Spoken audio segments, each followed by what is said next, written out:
Hello and welcome. Today we're going to be talking about Living World Season 4 for Guild Wars 2. The first part of this review will have only some slight visual spoilers. The second part will, of course, be full story spoilers. But the first question, of course, should you play Living World Season 4? Should you buy Living World Season 4? Yeah, absolutely. This is the best story so far in Guild Wars 2. And I was on the edge of my seat in every episode. It's so good. The maps are great. We're going to get into the individual maps. The new masteries are really cool. The new mounts are great. I haven't even finished unlocking my sky scale yet. That's the step that I'm on right now. But the beetle is great. The sky scale seems really cool so far. This is by far, in my opinion, the best content in Guild Wars 2 when it comes to a purchasable content pack, which of course was free if you played it at the time, but I did not. Living World Season 4 is absolutely worth it, and if you came here just for a, hey, do I think it's worth playing, this is the best Guild Wars 2 has to offer, in my opinion. Now, let's talk maps before we get into story spoilers, because I do think these maps are very, very good. The Domain of Istan is the first map that we get, and this is maybe the weakest of the maps gameplay-wise, in my opinion, but it's also really cool thematically. You slowly are piecing the story together as you get there, trying to make everything work, and you get some really interesting stuff going on with Palawadan and the Morton Crescent Great Hall, and I'm trying not to get into spoilers here either, but this is just a really fun map that I think gives you a lot of interesting areas of the map to go to that are all visually distinct from each other, but don't feel like they're from a different world from each other. They're just different parts of this area. And hopefully we get to explore more of the Isle of Istan later. I don't know, but it's pretty cool. Next up after that is the Sandswept Isles, which is the map that I've probably put the least amount of time into, but is a huge map with a bunch of cool stuff in it. I really want to explore more of Rada Primus and everything going on there. And storyline-wise, there's so much going on here. Also, like, the different cultures on this map are really, really fascinating to me with the Omakon and everything going on there. So I'm excited to spend more time in Sandswept Isles when I go back for my return to achievement. The next map that we get is the Domain of Korna, and this map, it's big. I feel like there's kind of only like 5 areas that cool stuff is going on in, but also it's a really interesting map, and as the map where you can get your beetle for the first time, it makes a lot of sense that it's as big and open as it is, because you got a lot of places to practice running your beetle around. It's a cool map, and I like it. It also has a really good farming spot in the Arkjok farmlands. But very, very solid map. Not top of the tier for me of this expansion, but really good. However, if we want to talk about good maps, man, we gotta talk about Jahai Bluffs. I really like Jahai Bluffs. This is a really cool map. There's a lot of stuff going on in it. And most of it is because of the anomalies, right? But the anomalies are super cool, and they give a distinct differences to the map, even though obviously they're not from the Jahai Bluffs originally. I don't think it clashes. I think it flows together really well. And this is another map that I haven't fully explored yet.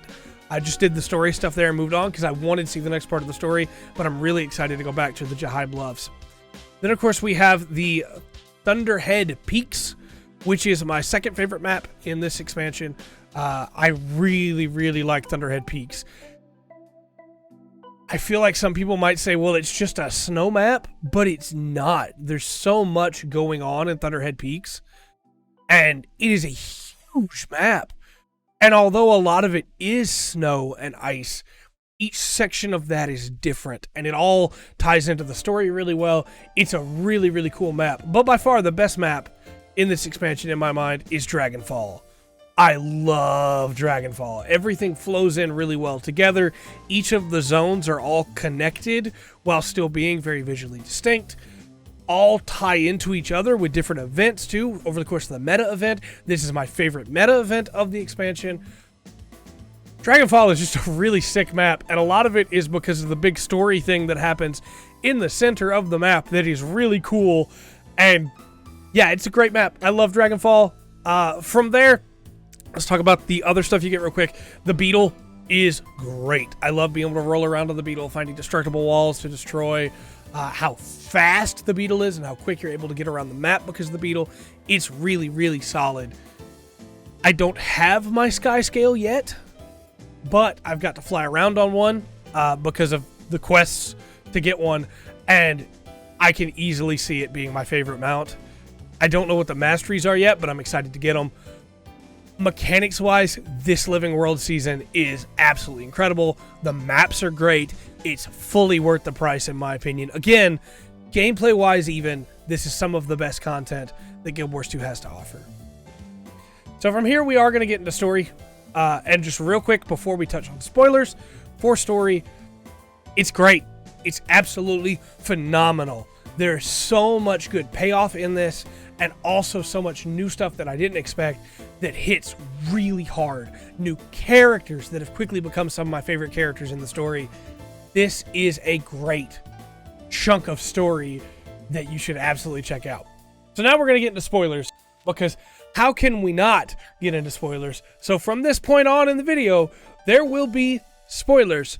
Please keep that in mind. Let's talk story. Right off the bat, Episode 1, Daybreak. Picking up straight from where Path of Fire ended. Almost right there, right? Trying to move forward with that. And you get into the stuff with, hey, you've got this little Dolyak farm that you're hanging out at. Nowhere is safe. Kralkatorik's here. And then Amnoon gets attacked. You got to try and find Aurene because you need her help. Aurene's acting weird, and you don't know what's going on there yet, fearing maybe Balthazar's influence is affected or somehow. But this all leads into going to the domain of Istan and trying to get to the city of Faranur, right? Man, is there some cool stuff that happens because of this. Working with Keto, going to the Astrolarium, finding Rada, and the secret stuff in the Astrolarium with the head archivist. The Sunspear base, that's all really cool. There's some great stuff there. Then you get into, hey, find the book. Go from there to try and take on Joko with, finding Zaim. And then you have to find Costa Jarin and team up with him and Saida the Sly. And there's just a really fun element to this that, for as serious as the story gets later, it's just really enjoyable at this point where things are not good, right? Kralkatorik is on the horizon. Joko's doing stuff again, but you're having these fun little instances, I guess you could say, leading up to Warden Amala and everything that happens there. And then they get Timey. And all that fun stops.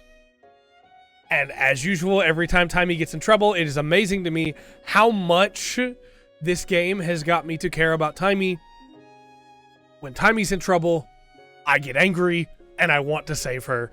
And that's exactly what we have to do, right?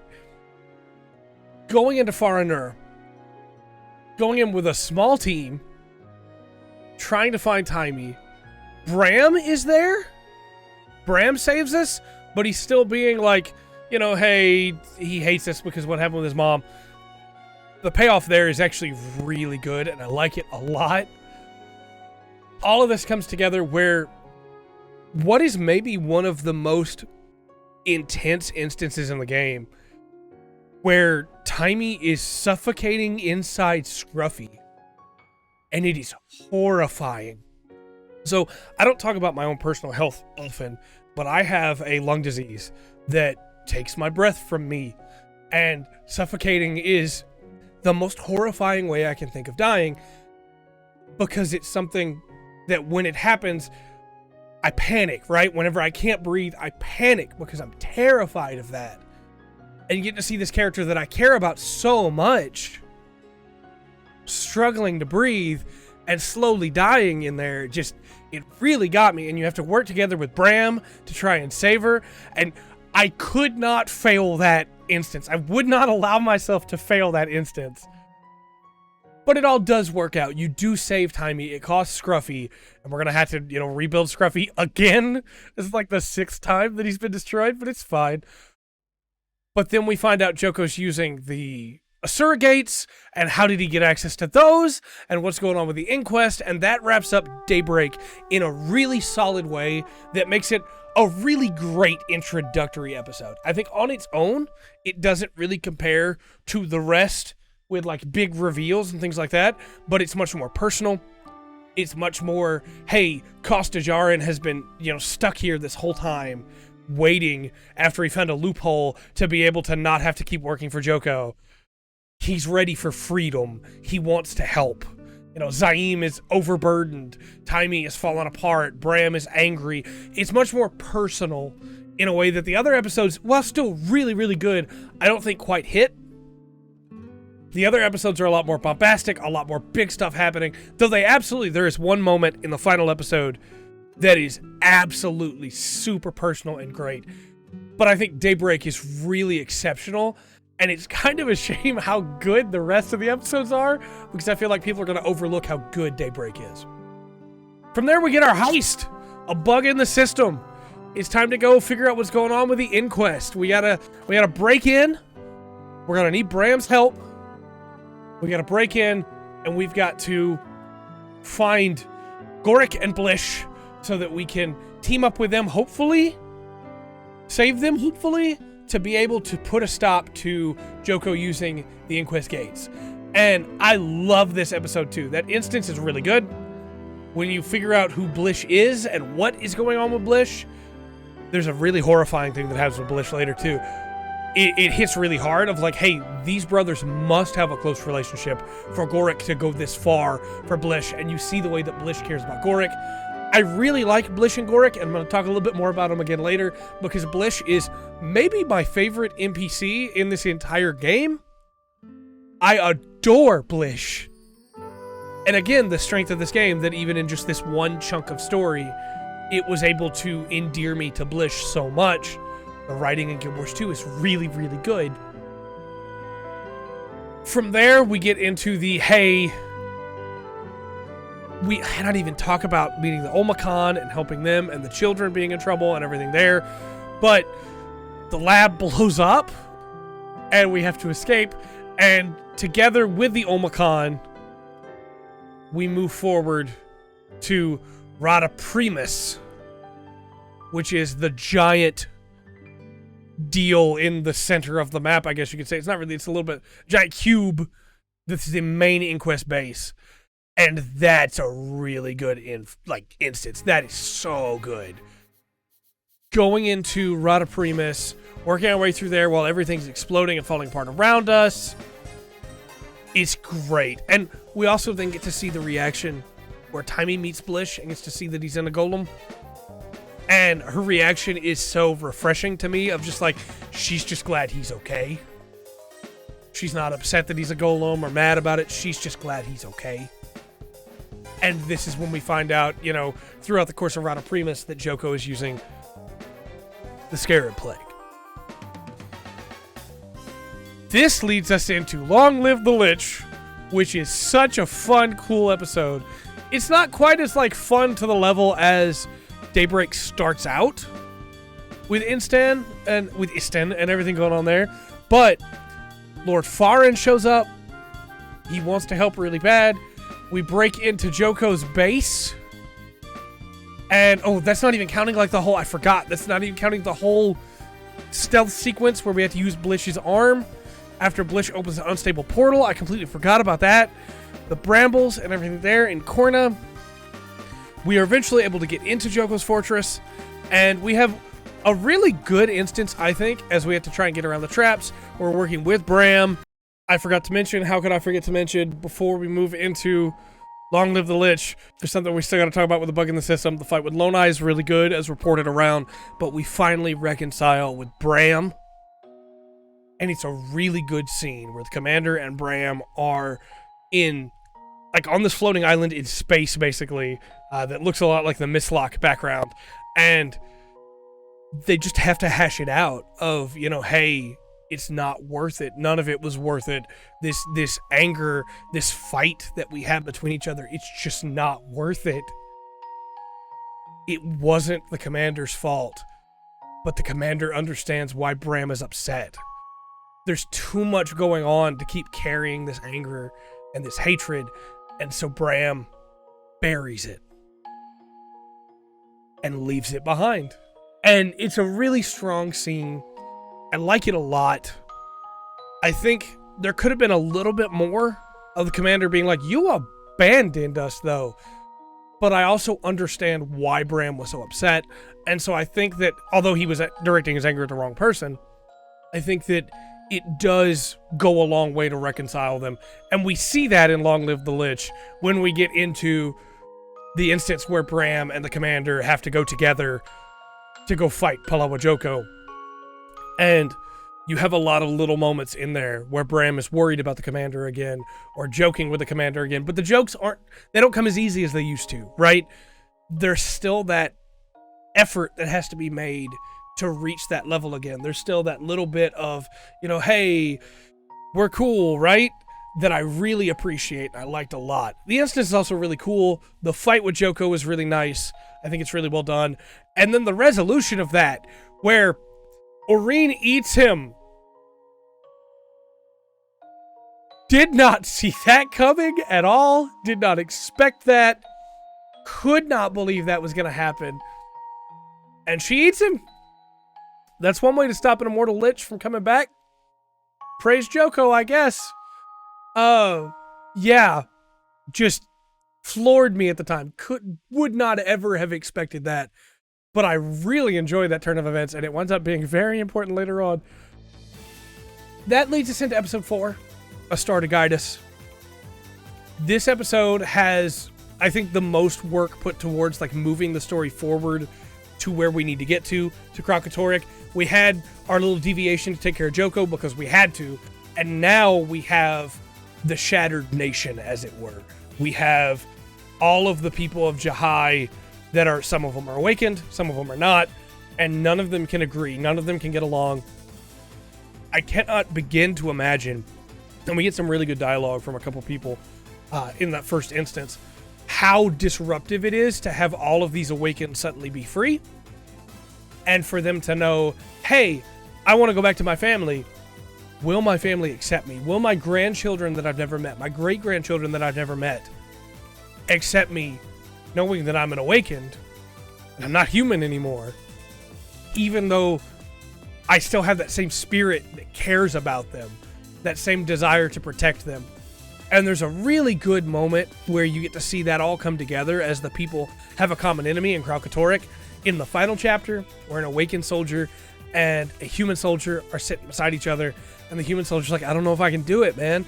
And the awakened soldier says, you have to. You're gonna die either way. Do you want to die here protecting your family, or do you want to die back home with your family? It's like, yeah, no, I can do this. All right. But we're not to that point yet, right? Everybody's disrupted. Kralkatorrik attacks in the middle of all this, and we have to try and get people to safety. Kralkatorrik is using the mists, which is a problem, and eventually he will devour the entire mist. We get into a really cool instance where we have to try and relight the Sunspear Sanctuary, and now that Bram is able to be more friendly with us again, he's also able to, give into his fear of spiders, and that's a problem here, but it's really fun because the team is re-knitting back together. The family is coming back together. The differences are being set aside, and everybody's trying to move forward, We also get to meet, tripping on my own words here because I'm so excited to talk about this, Busan, which is Costajaran's child or grandchild. Doesn't seem super important for this story, but is really important for the Sunspear Sanctuary and everything going on there. There's some really interesting things that happen here. The getting to meet the ghosts of Air and Snaff, and having Air just be like, hey, look, there's no time for us to talk, Bram. I know you want to talk. I know you're upset that I'm dead, but there's no time for you. Got to focus on what's going on. You have to keep moving forward. And it's just a really solid scene, I think. I haven't talked about Blish and Goric much throughout this because they're not part of the huge things happening, though they are part of it, right? They're the only reason we're even able to stop the Scarab Plague in the first place is because of Goric and him growing a beetle in his arm, which I then get to ride. That's sick. But Blish, of course, is still super helpful with this, and he's the one that's like, hey, we need to put a tracker on Krakatoric so we can figure out where he is. And that tracker's the only reason we win. You're the best, Blish. MVP. But we first have to go get Balthazar's sword. And this is where we meet Zafira. I keep trying to call her Zahira. It's Zafira.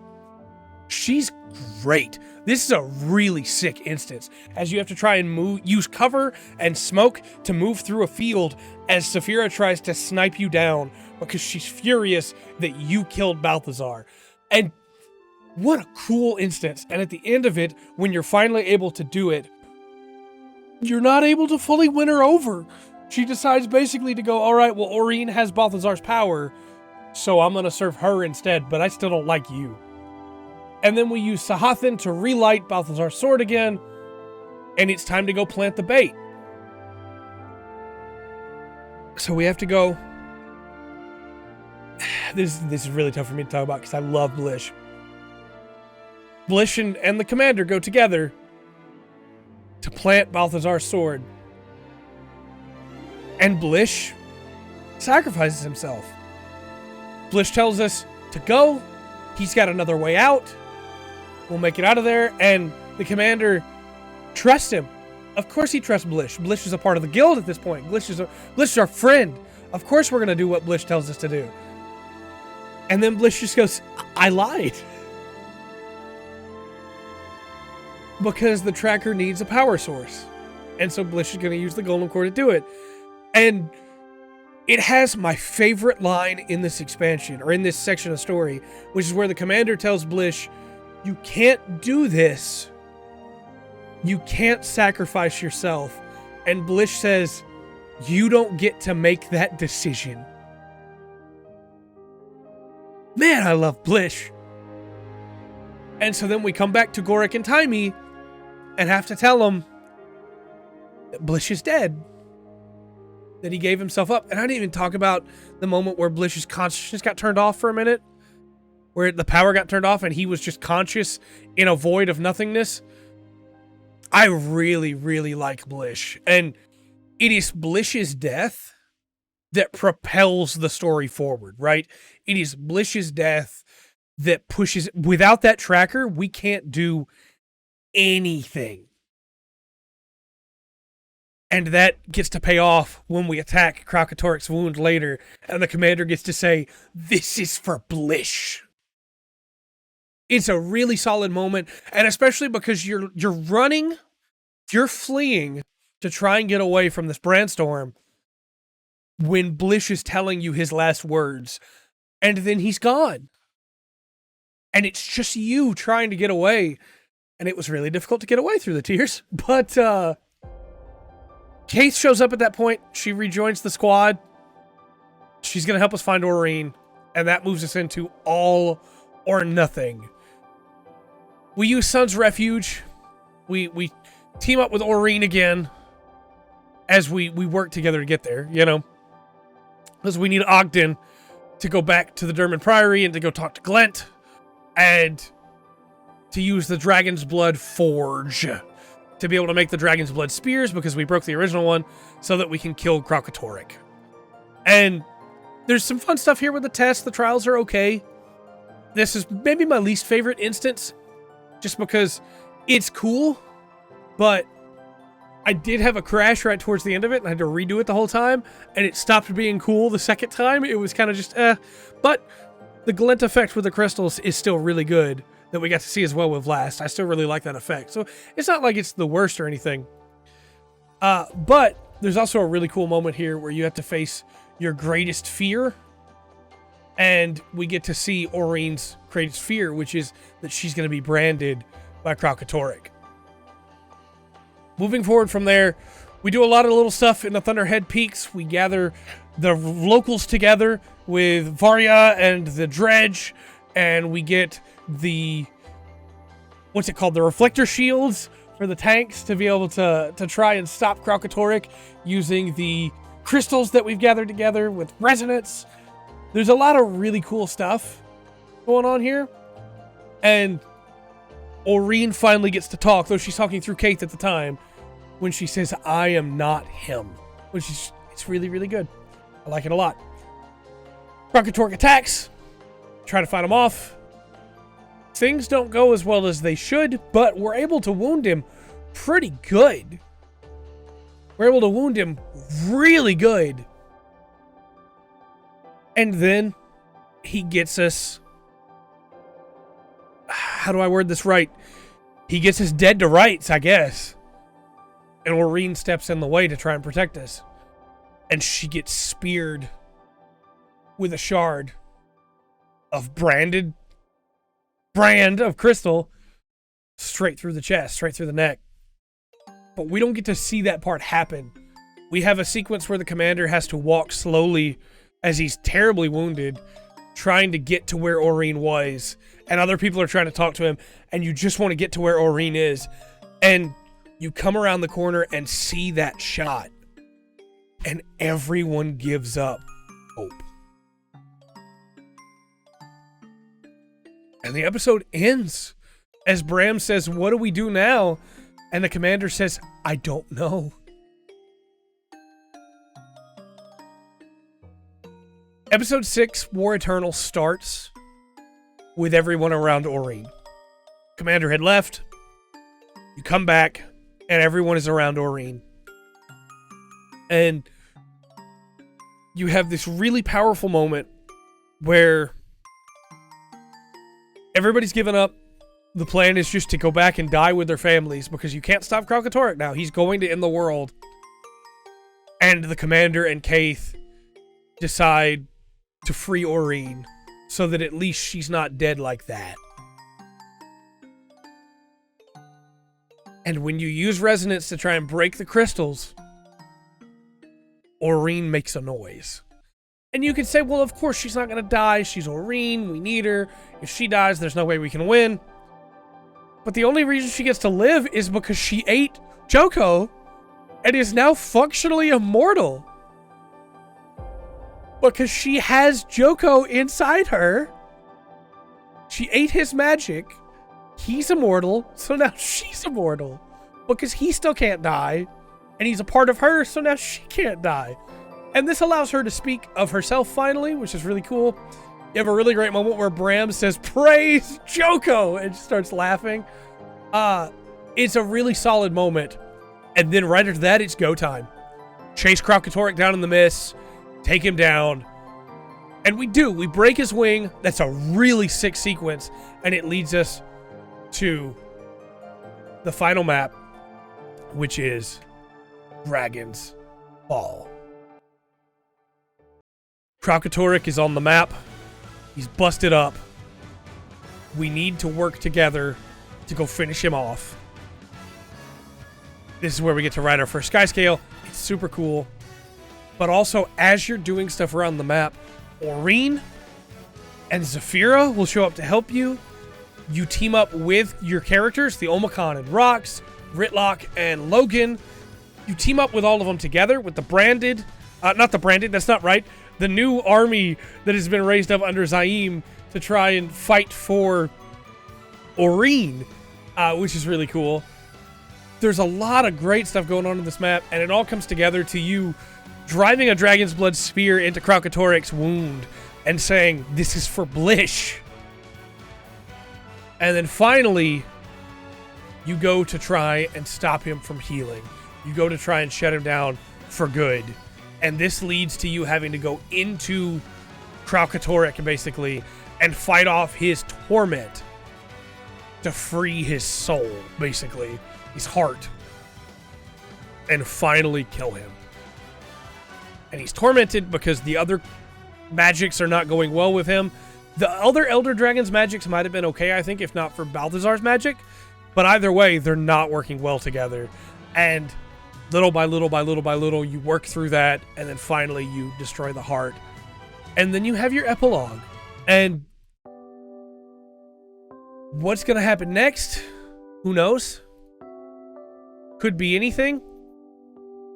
I don't know what comes with Icebrood Saga, but I assume it's probably going to be Jormag, if I had to guess, because Icebrood. Either way, our team's together. They're family, except for Rox. who is staying with the Omicron, it seems like. And except for Blish, everybody's together. And the future seems bright. Aurene has left. Who knows what the effects of absorbing Krokatorik's magic are going to have on her? She's become a full Elder Dragon now. Hopefully she's still... I was about to say down to cloud. I don't know why. I'm out of sorts because I really love this story. Hopefully she's still down to be our friend. Champion and Scion, you know? But... Scion and Champion. But... it's just a really, really good story. And if this was the end of the story for Guild Wars 2, I would be content with this. That's how good this was. The personal story was solid. I liked it a lot. Living World Season 1 was kind of rough in places, but there was some cool stuff that happened. Living World Season 2 was a really cool ramp up with a lot of great story ramifications. Heart of Thorns was really good, though it had a couple big drawbacks in my mind. Living World Season 3 was really solid. I liked it a lot. Path of Fire was great. Path of Fire had some incredible story sequences, and Living World Season 4 is awesome. It is amazing. This is, as I said at the start, the best of Guild Wars 2 so far, and I can't wait to see what's to come next. I've heard some rough things about Iceberg Saga and End of Dragons, but I'm excited for both, and I'm going to start Iceberg Saga after I get my Sky Scale. I want to focus on that first, but then I'll be starting Iceberg Saga, and I'm really excited to see how things go there. Let me know your thoughts in the comment section down below. Did I forget something that you absolutely love about this? Or is there something that maybe I missed that you want to bring up? I'm sure there's little things that I still didn't think to mention. Stuff like how Dragonfall has a bunch of things from Living World Season 3 in it. So those masteries still matter there. There's a lot of little things like that all across this Living World. And I'm really curious, what was your favorite part? Also, Blish is the MVP. And I will never forget him. Until next time, though, I've been Trey. This has been The Full Spectrum. Remember to always enjoy the full spectrum that Living World Season 4 and Guild Wars 2 have to offer.